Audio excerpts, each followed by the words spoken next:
support. The maestro, please! Time for another record rundown, and things have picked up a very little bit from last week in the form of just an additional album to talk about. This will be for the week of March 9th.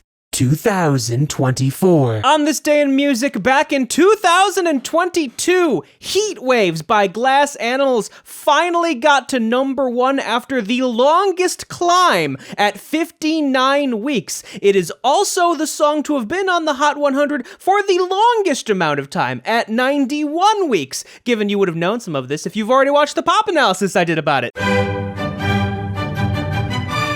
You know, out of all 25 albums that are actually on the classical charts, almost half of them have gotten to #1 at some point. Don't mean a thing if it ain't got that swing. Why, it's almost like being in love. Collaborative album between Rod Stewart and bandleader Jools Holland with his rhythm and blues orchestra. Obviously a lot of covers of, well, swing songs. And oddly enough, it got to #1 in the UK, probably because of, you know, Rod Stewart. Singing. I love rock and roll! Again, Noah Kahan and Zach Bryan holding on to the top 3 spots. I guess rock is transitioning into Americana in this day and age. It's bigger than she wanna ride with the stars. Ended up dropping my top. Woke up. My ex told me she needed space. I guess we both going in. 23rd mixtape from French Montana, #5 in the Mac and Cheese series. A bunch of different versions of this were released. There's sped up versions, slowed down, then plus the instrumental and acapellas. If you total everything together, it's 126 songs, which will get you up there on the chart, but you will get criticism given there are plenty of other big artists who release a bunch of different versions of the same album anyway.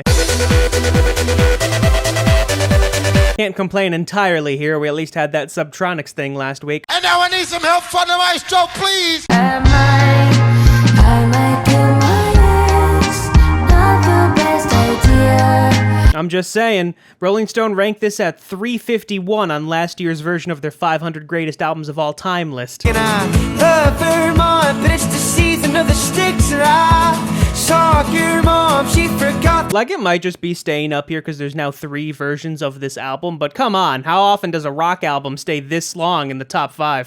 Gang leaders with me all times. I don't know who I fucked last night. I got Alzheimer's. I don't know who them. More copyright issues with this album. The estate of Donna Summer is saying that they used I Feel Love for the track on Good Don't Die without authorization.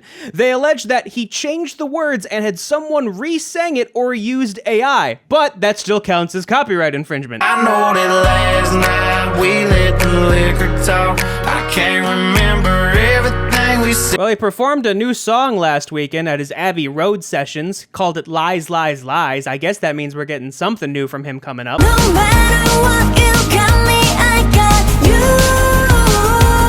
And I wouldn't want EP number 13, and their first #1 on the Billboard 200, making them the 3rd all-girl K-pop group to get to #1, following up Blackpink and New Jeans. Also has set the largest sale week for the year so far. So 3 things this week to listen through, as opposed to the only 2 that we had last week. Maybe March will keep this up, and we'll slowly get more and more albums as the month continues. And now I need some help from the maestro, please! Maestro!